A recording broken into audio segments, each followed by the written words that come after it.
시청자 여러분 안녕하십니까? 국정의 바른 소리를 전합니다.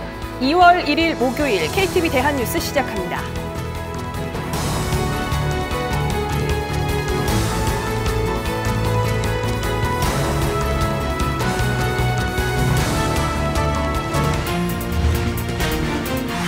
의료 개혁을 주제로 열린 민생 토론회에서 윤석열 대통령이 의료 인력 확충의 필요성을 강조했습니다. 정부는 2025학년도부터 의대 입학 정원을 확대할 계획입니다.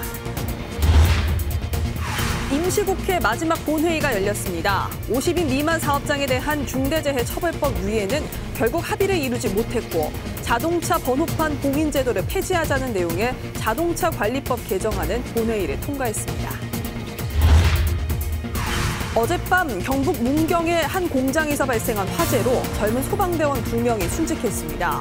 윤석열 대통령은 두 소방 영웅의 희생을 잊지 말아야 한다면서 애도를 표했습니다.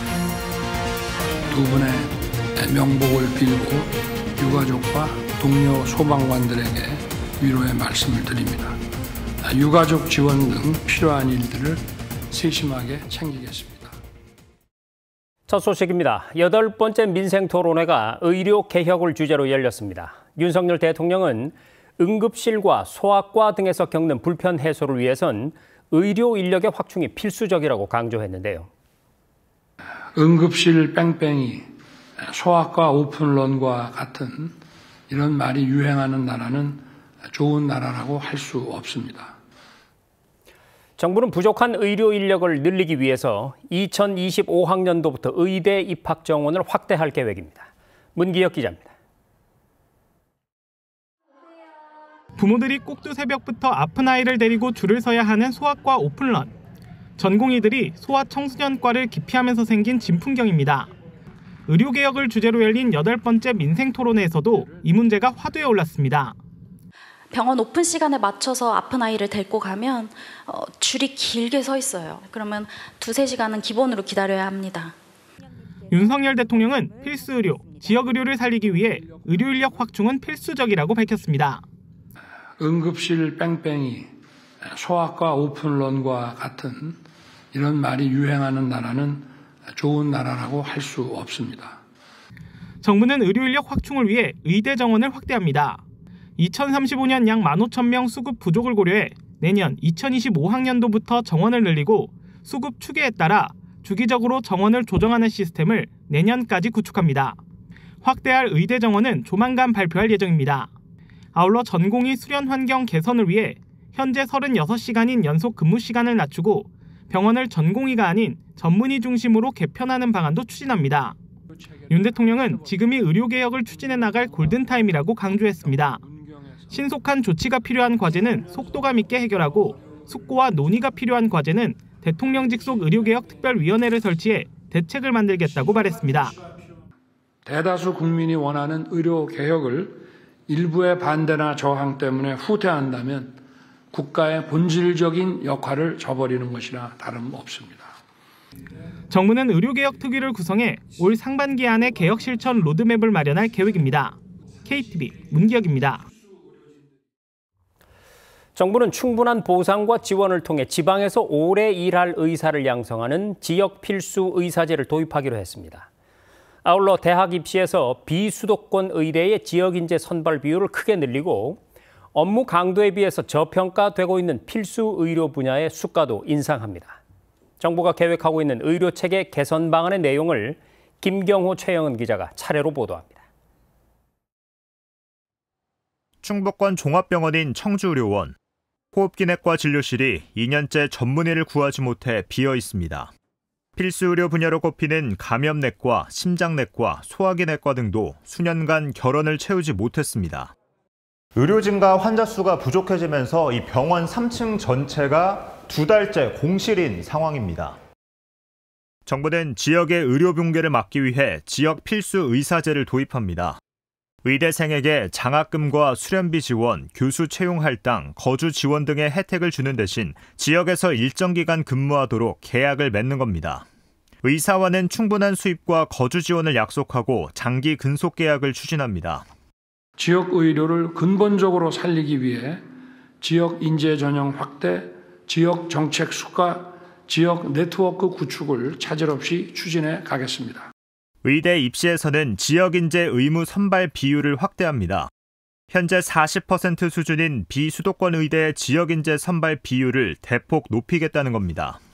충북대학교나 건대로 오는 또 학생들이 그러면 다 이 지역의 학생들이냐, 이제 그렇지 않다는 거죠. 대부분 수도권에서 내려온 학생들이 많고, 그럼 여기서 이제 학교를 다니고 전공에서부터 이제 전문의 이제 그 면허를 따는 거는 또 수도권으로 간다는 거죠. 그러다 보니까 이제 계속 악순환이 되고. 필수 의료 취약 지역에는 의사 유입을 늘리기 위해 별도의 높은 수가를 적용하는 지역 수가제를 도입합니다. 수도권의 상급 종합병원에 몰리는 지역 환자를 지역의 종합병원으로 분산하는 방안도 추진합니다. 권역별 4개 종합병원을 필수 의료 특화 2차 병원으로 육성하고 성과에 따라 차등 보상하는 혁신형 수가를 적용하는 겁니다. 이 밖에도 지역 거점병원과 병의원 간 진료 협력 네트워크를 구축하는데 3년간 500억 원을 투입할 계획입니다. KTV 김용호입니다.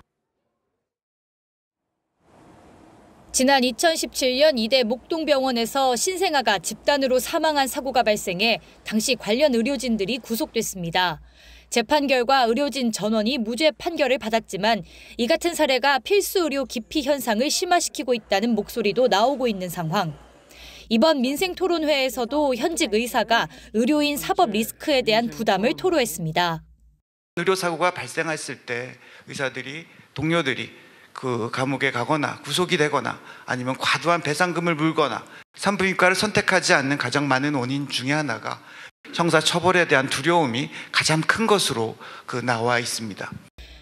윤석열 대통령은 의료사고에 대한 의료인의 형사처벌 부담을 확실하게 줄이겠다고 말했습니다. 윤 대통령은 의료사고가 발생하면 의사는 경찰 조사로 어려움을 겪고 정작 피해자는 제대로 보상을 받지 못하는 모순된 일이 발생하고 있다고 지적했습니다. 제도를 전면 개편해서 의사는 소신껏 진료하고 피해자는 두텁게 보상받도록 제도를 만들겠습니다. 이를 위해 정부는 모든 의료인을 책임보험 등에 가입시키는 등 의료사고 처리 특례법을 마련할 계획입니다. 고위험 진료나 대기 당직 시간이 긴 필수 의료진에 대한 보상 체계도 강화될 전망입니다. 윤 대통령은 이를 위해 오는 2028년까지 10조 원 이상의 재정을 투입하겠다고 밝혔습니다. 필수 의료진들이 자신의 노력에 상응하는 정당한 대가를 받아야 합니다. 건강보험 적립금을 활용해서 필수 의료에 10조 원 이상을 투입하겠습니다. 윤 대통령은 아울러 의료 남용을 부추기는 비급여와 실손보험제도의 문제점을 언급하며 이를 확실하게 개혁하겠다고 강조했습니다. KTV 최영은입니다. 말씀 감사드립니다.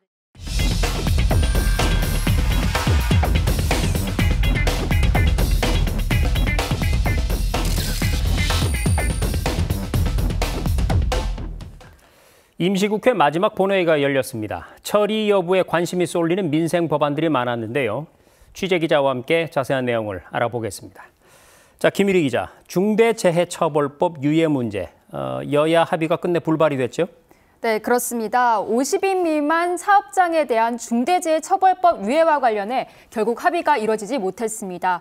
중대재해처벌법은 2022년부터 시행됐는데요. 50인 미만 사업장에 대해선 2년의 유예 기간을 더 줬고 지난달 27일부터 전면 시행됐습니다.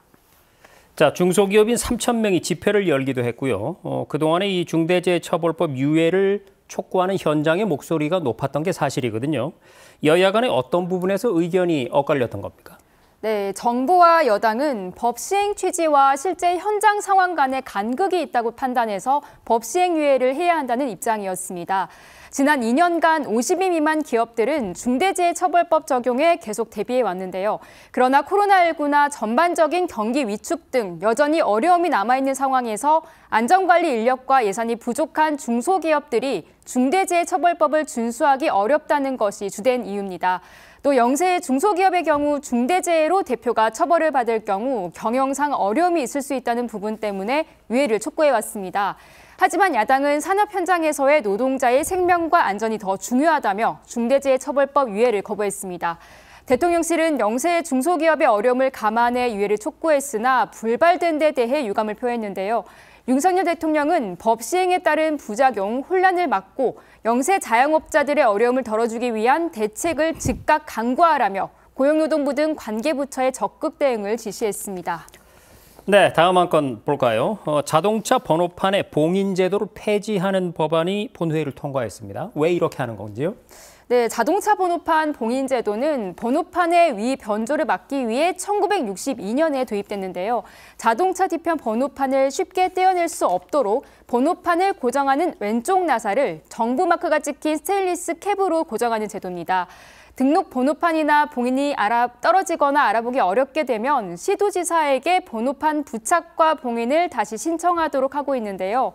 기술 발달로 이 제도를 폐지해야 한다는 지적이 나오면서 지난달 31일 자동차관리법 개정안이 법제사법위원회에서 통과됐습니다.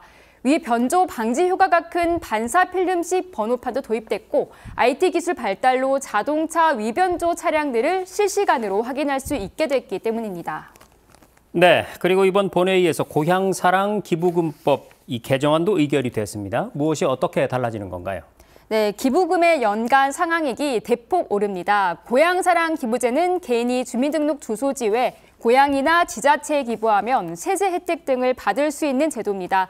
현재 1인당 최대 연 500만 원까지 기부할 수 있었는데요.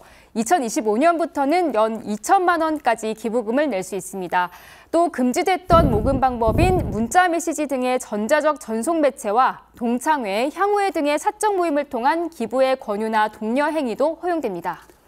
네, 그 밖에 눈여겨볼 만한 법안들 어떤 게 있을까요? 네, 주차장법 개정안이 처리됐습니다. 주차장에서 야영이나 취사 또는 불 피우는 행위를 금지하는 규정인데요. 이를 위반할 경우 과태료가 부과됩니다. 기술 탈취 근절을 위한 하도급 거래 공정화에 관한 법률 개정안도 본회의를 통과했습니다. 앞으로 하도급 거래에서 중소기업의 기술 자료를 본인 또는 제3자를 위해 사용하는 등 손해를 끼친 경우 중소기업이 입은 손해액의 5배까지 배상 책임을 지게 됩니다. 네, 지금까지 국회 본회의에서 처리된 법안들 자세히 살펴봤습니다. 김유리 기자, 잘 들었습니다.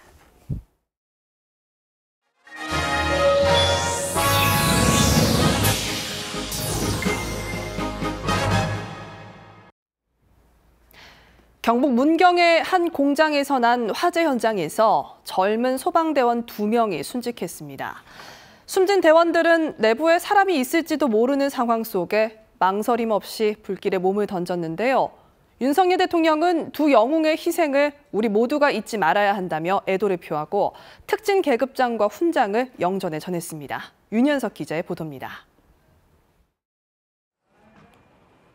뜨거운 불길에 건물 벽면이 무너져 내리고 철제 골조는 녹아 주저앉았습니다. 31일 오후 7시 47분 경북 문경 신기동 육가공 공장에서 불이 났습니다. 소방당국은 대응 2단계를 발령하고 인력 80여 명과 장비 35대를 동원해 진화 작업에 나섰습니다. 이 과정에서 불이 난 공장 3층에 진입해 인명피해 여부를 확인하던 소방대원 4명 가운데 2명이 고립됐습니다. 인명 검색과 화점 수색을 하는 중에 연소가 급격히 확산이 되고 대원들이 위험한 상황을 피하기 위해 대피를 하는 중 2명의 대원이 미처 지금 위험구역에서 나오지 못해서 소방당국은 즉각 구조팀을 구성해 3차례에 걸쳐 수색에 나섰지만 강한 불길에 가로막혔습니다. 이후 큰 불길을 잡은 소방당국이 4시간 만에 다시 구조에 나섰고 2명의 소방대원 모두 숨진 채 발견됐습니다. 숨진 소방대원은 문경소방서 소속 고 김수광 소방교와 고 박수훈 소방사.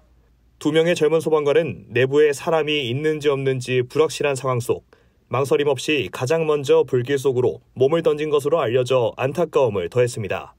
소방대원 구조에 총력을 다할 것을 지시한 윤석열 대통령은 두 소방관의 순직 소식에 비통함을 나타냈습니다. 윤 대통령은 비보를 듣고 가슴이 아파 잠을 이룰 수 없었다며 두 소방영웅의 영전에 삼가 명복을 빌고 유족에게도 위로를 전한다고 말했습니다. 이어 공동체를 위한 희생은 고귀하다며 두 소방영웅의 안타까운 희생을 우리 모두 잊지 말아야 한다고 밝혔습니다. 윤 대통령은 두 소방영웅에게 1계급 특진과 옥조 근정 훈장을 추서했습니다. 한덕수 국무총리도 순직 소방관의 명복을 빌고 안타까움을 표했습니다. 이어 남아영 소방청장에게 고인들의 예우와 유가족 지원에 각별히 신경 써달라고 당부했습니다. 소방당국은 순직 소방대원에게 애도와 경의를 표하기 위해 오는 7일까지를 애도 기간으로 정하고 연결식이 열리는 3일까지 조기를 개항합니다. 이와 함께 국립현충원 안장과 국가유공자 지정 등 최고의 예우를 다하겠다고 약속했습니다. KTV 윤현석입니다.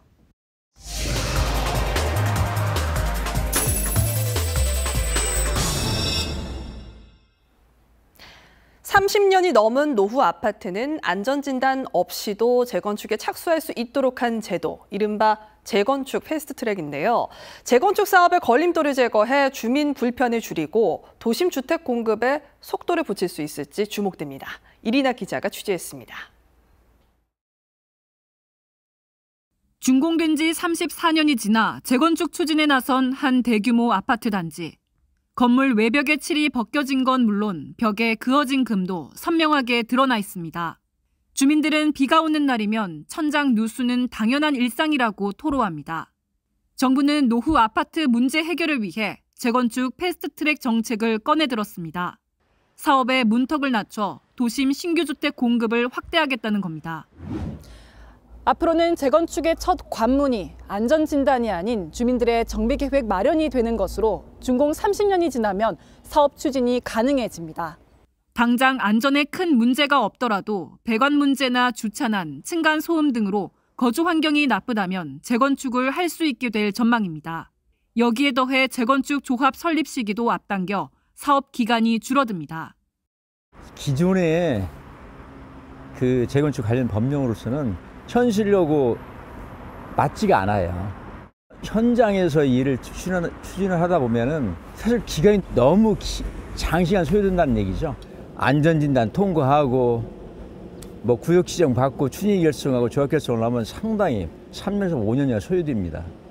지금까지는 안전진단을 시작으로 정비계획 입안 제한과 정비구역 지정, 계획 수립을 거쳐 추진위를 구성하고 조합 신청과 설립, 사업 인가 순으로 각각의 단계를 거쳐 재건축이 이루어졌습니다. 하지만 앞으로는 정비구역으로 지정되지 않았더라도 아파트가 준공된 지 30년이 지났다면 바로 추진위를 구성하고 조합 설립을 신청할 수 있게 되는 겁니다. 이렇게 되면 안전진단과 정비구역 지정, 조합 설립 추진을 동시에 진행할 수 있게 됩니다. 안전진단과 추진위 구성부터 조합 설립까지 걸리는 시간을 감안하면 재건축 패스트트랙으로 평균 13년이 걸리던 재건축 사업 기간이 3년가량 줄어들 수 있을 전망입니다. 국민의 선택권을 제한하는 재건축 규제를 우선적으로 전면 개편하겠습니다. 재건축에 대한 문턱은 낮추고 속도는 빠르게 진행하겠습니다. 정부는 이를 추진하기 위해 이달 중 도시정비법 개정안 발의를 목표로 하고 있습니다. 이와 함께 재건축 사업의 초기 사업비에 대해 주택 도시기금 보증을 확대하고 주민 간 갈등이나 공사비 갈등을 예방해 사업성이 높아질 수 있도록 지원해 나갈 방침입니다. KTV 이리나입니다. 설 명절이 약 일주일 앞으로 다가온 가운데 정부가 사고 없는 안전한 명절을 위한 범정부 대응 체계를 가동합니다. 연휴 기간 24시간 근무 체계를 유지하는 한편 도로와 철도, 항공 분야에 대한 안전 점검도 실시합니다. 김현지 기자입니다. 다음 주로 다가온 설 명절. 정부는 국민이 안심하고 설 연휴를 보낼 수 있도록 범정부 대응 체계를 가동합니다. 행정안전부는 연휴 기간 24시간 근무 체계를 유지합니다. 중앙재난안전상황실 중심으로 각 부처와 유관기관 재난상황실과 함께 상황 정보를 공유합니다. 전국 지자체들은 전통시장 등 화재 취약시설 점검에 나서기도 했습니다. 철저하게 해주더라고요. 모처럼 수학이 와서 보고 한 바퀴씩 돌고 그래요. 그러고 맨날 이런 난로 조심하라고 하고. 국토교통부는 특별교통대책을 수립하고 대책본부 운영에 나섭니다. 설 연휴 대규모 이동에 대비해 정부는 도로와 철도, 항공 분야에 대한 안전점검을 실시합니다. 또 새로 개통된 도로와 갓길 차로 운영 구간 등 교통정보를 실시간으로 제공합니다. 소방청은 요양원과 사회복지시설 등 화재에 취약한 다중이용시설에 대해 연휴 전까지 화재 안전조사를 완료한다는 계획입니다. 보건복지부는 연휴 기간 진료 공백이 없도록 응급진료 상황실을 운영합니다.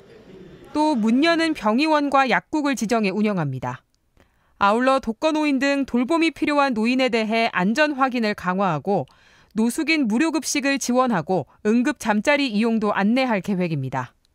이 밖에 정부는 숙박시설 안전관리 대책, 가스와 전기시설 안전대책, 식품 안전관리 대책 등을 추진할 계획입니다. 각 기관은 소관 분야별 안전대책에 따라 취약한 시설 또 지역 장비를 점검 보완해 주시고 대설, 한파, 예비특보가 발효되거나 대규모 사고 등이 발생하는 경우 신속하게 대응할 수 있도록 재난대응 체계를 다시 한번 점검해 주시기 바랍니다. 정부는 연휴 기간 빈틈없는 안전관리에 최선을 다하겠다며 분야별 안전대책이 현장에서 실질적으로 이행되도록 만전을 기하겠다고 강조했습니다. KTV 김현지입니다. 가뜩이나 돈 쓸 곳이 많아지는 명절인데 일을 하고도 월급을 받지 못하는 근로자들의 심정은 막막하기만 할 텐데요. 정부가 이 같은 처지의 근로자들을 위해 체불임금 청산과 생계지원 강화 등 다양한 대책을 시행하고 있습니다. 이혜진 기자가 현장에 취재했습니다. 밀린 임금을 받지 못해 어려운 이들을 돕는 고용노동지청 민원실입니다. 미지급 임금을 받기 위한 첫 번째 절차가 이곳에서 시작됩니다. 체불 신고 접수를 위해 창구에서 진정서를 작성하는 작업이 진행되고 있습니다. 이 금액을 이제 받아야 되는 거잖아요. 이게 근데 이분이 지금 주소지를 모르시기 때문에 민원실에서 사업주와 연락해 바로 해결되는 경우도 있지만 잘 풀리지 않으면 근로감독관에게 사건이 정식으로 배정됩니다. 피해자 대부분은 소득이 낮아 한 번 임금이 밀리기 시작하면 일상은 무너질 수밖에 없습니다. 노동의 대가로서 가족과 근로자들의 생계를 해결할 수 있는 돈이기 때문에 임금은 어떤 채권보다도 중요하고 법에서도 임금은 최우선 변제 조항을 두고 있는 이유가 바로 그런 데 있다고 생각을 합니다. 이렇게 생계와 직결된 임금이지만 체불액은 해마다 늘고 있습니다. 지난해엔 그 규모가 역대 최대 수준까지 증가하기도 했습니다. 실제 지난해 임금 체불액 1조 7천억 원이 넘습니다.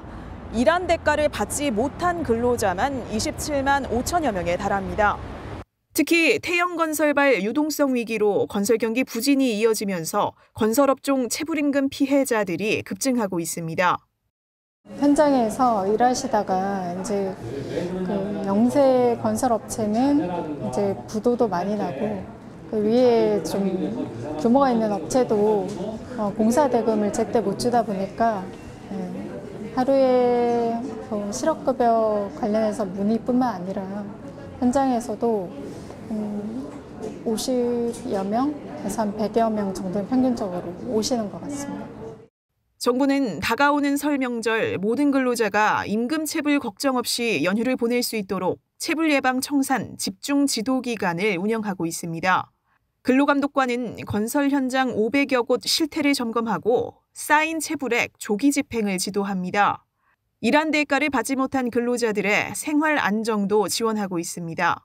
체불 근로자가 생계비 융자를 신청하면 저렴한 이자로 생활비를 빌릴 수 있는데 이런 생계비 융자 상환 기간을 현행 1년에서 2년까지 연장하는 조치가 새해부터 시행돼 있습니다. 상환 기한이 도래한 전국 5,700여 명의 노동자가 즉시 도움을 받을 수 있을 것으로 기대하고 있습니다. 상습적으로 임금을 주지 않는 사업주는 구속 수사를 원칙으로 엄정 대응합니다. 실제 지난달 근로자 3명의 임금 540만 원을 체불하고 도피 중이던 50대 건설업자가 근로기준법 위반 혐의로 구속됐습니다. 고용노동부는 소액이라도 취약계층을 상대로 고의로 임금을 체불한 사업주는 구속한다는 걸 보여준 사례라며 앞으로는 체불 사업주에 대한 경제적 제재도 강화하겠다고 밝혔습니다. KTV 이혜진입니다. 국가안보실은 사이버 안보 분야 최상위 지침서인 국가 사이버 안보 전략을 발표했습니다. 전략서는 북한의 사이버 위협을 중점 기술하고 기존의 방어 중심에서 벗어나 선제적으로 식별하고 공세적으로 대응한다고 밝혔습니다. 또 한미일 등 핵심 협력국과 사이버 파트너십을 강화하고 인태 지역, 나토 회원국들과 협력을 강화한다고 덧붙였습니다. 신원식 국방부 장관이 아랍에미리트와 사우디아라비아, 카타르 등 중동 3개국을 공식 방문합니다.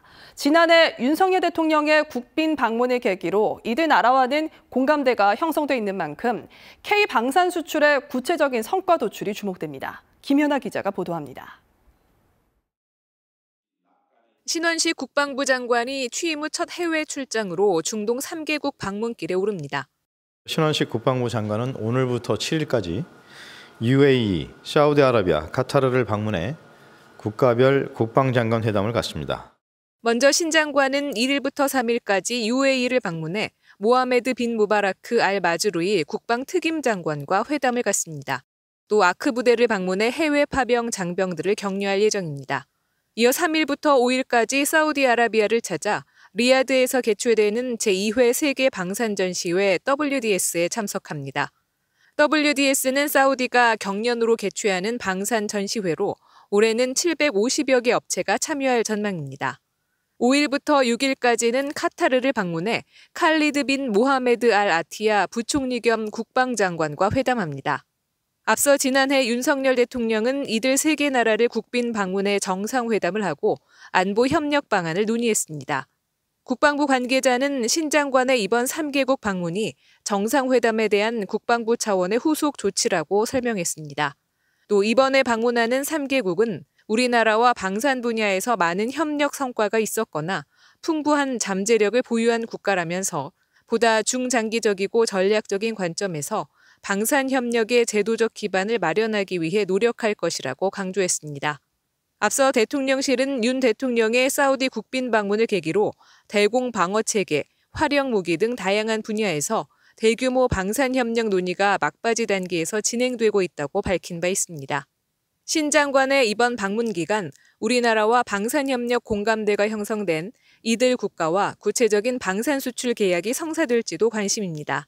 한편 북한이 연초부터 도발을 이어가며 위협 수위를 높여가는 가운데 신 장관은 중동 3개국 방문을 계기로 북한 도발 억제와 한반도 평화 안정을 위한 국제사회 공조와 협력 필요성도 강조할 예정입니다. KTV 김연아입니다.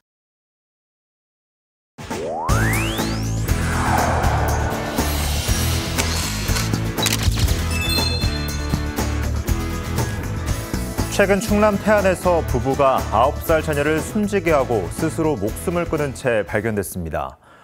유서에는 아이가 너무 힘들어한다, 경제적 어려움이 크다는 내용이 담긴 것으로 알려졌습니다. 그런데 이들을 죽음으로 내몬 병이 다름 아닌 당뇨란 사실이 믿어지십니까? 아이가 앓던 병은 중년층에 주로 발병하는 2형 당뇨가 아닌 소아당뇨로 불리는 1형 당뇨입니다. 같은 당뇨병 아니냐 오해할 수 있지만 1형은 췌장에서 인슐린이 아예 분비되지 않습니다. 다시 말해서 이 발병 원인이 음식이나 생활 습관과는 무관한 중증 장애에 가깝습니다. 이런 이유로 1형 당뇨병 환자는 하루 4번 이상 직접 인슐린을 주사해야 합니다. 의료기기와 소모품 구입비, 여기에 저혈당에 대비한 음식 구입비 등 부수적인 비용까지 더하면 연간 300만 원 넘게 소요된다는 게 환자 단체의 주장입니다. 이 관련 설문에서 환자 10명 중 7명은 이 다른 지출을 줄여야 할 정도로 경제적 부담을 느낀다고 답했습니다. 생활고로 환자 가족이 스스로 세상을 등지자 정부도 대책을 마련했습니다. 인슐린 펌프 구입비에 대한 환자 본인 부담률을 기존 30%에서 10%로 낮추기로 한 건데요. 380만 원이 넘던 환자의 경제적 부담은 45만 원 정도로 낮아질 것으로 예상됩니다. 경제적 지원과 함께 환자들이 원하는 건 1형 당뇨에 대한 사회적 인식 개선입니다. 이 소아당뇨란 이름이 이 발병 원인을 개인의 탓으로 돌리는 등 편견을 낳고 있다는 건데요. 환자들은 병의 중증도를 나타낼 수 있도록 최도 부전증으로 불러달라고 희망했습니다.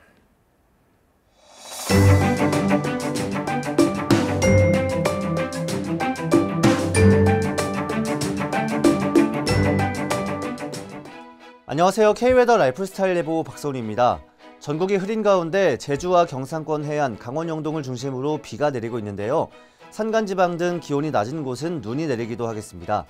내일 아침까지 강원 영동과 제주에는 5에서 30mm의 많은 비가 오겠고 경북 동해안은 5에서 10, 경남 해안에는 5mm 내외의 비가 오겠습니다. 한편 강원 영동 북부 지역이나 산간에 25cm 이상 매우 많은 눈이 쌓이며 강원 영동을 중심으로 5에서 15cm의 눈이 쌓이겠고 경북 북부 동해안에는 3에서 8cm의 눈이 쌓이겠습니다. 내일 기온은 오늘보다는 조금 낮겠지만 그래도 포근함은 이어지겠습니다. 서울 영하 1도, 대구는 영상 1도로 아침을 시작해 낮에는 서울 6도, 대구는 9도까지 오르겠습니다. 다만 아침 저녁으로 일교차가 크겠으니 건강관리에 유의하시기 바랍니다. 다음은 자세한 지역별 내일 날씨입니다. 중부지방 흐리다가 아침부터는 구름만 많겠습니다. 서울 영하 1도, 춘천 영하 4도로 아침을 시작해 낮에는 인천 4도, 대전 8도 등으로 포근하겠습니다. 동해안 지방은 눈이나 비가 내리다 내일 낮부터 구름만 많겠습니다. 강릉 영하 1도로 아침을 맞이해 낮에는 울진 6도까지 오르겠습니다. 남부지방 흐리고 제주에는 아침까지 비가 오겠습니다. 아침 기온은 광주와 대구 1도 보이겠고 낮에는 전주 8도, 부산 10도까지 오르겠습니다. 남해와 동해는 비가 내린 후 개겠고 서해는 흐리겠습니다. 물결은 전해상에서 최대 4m로 거세게 일겠습니다. 토요일 제주에 비가 시작돼 일요일은 전라와 경남까지 비가 확대되겠고 동해안에도 비나 눈이 오겠습니다. 다음 주 월요일에는 전국에 비나 눈이 오겠습니다. 날씨였습니다. 2024 강원 동계 청소년 올림픽 대회가 14일간의 열전을 모두 끝냈습니다. 목표 관광객 수를 훨씬 웃돌았고 주변 지역들까지 홍보 효과를 봤다고 하는데요. 대회 기간 내내 무대 뒤에서 묵묵히 소임을 다한 자원봉사자들 그리고 외국인 선수와 관광객을 따뜻하게 맞아준 강원도민들께 박수를 보냅니다. KTV 대한뉴스 오늘 저희가 준비한 소식은 여기까지입니다. 시청해주신 여러분 고맙습니다.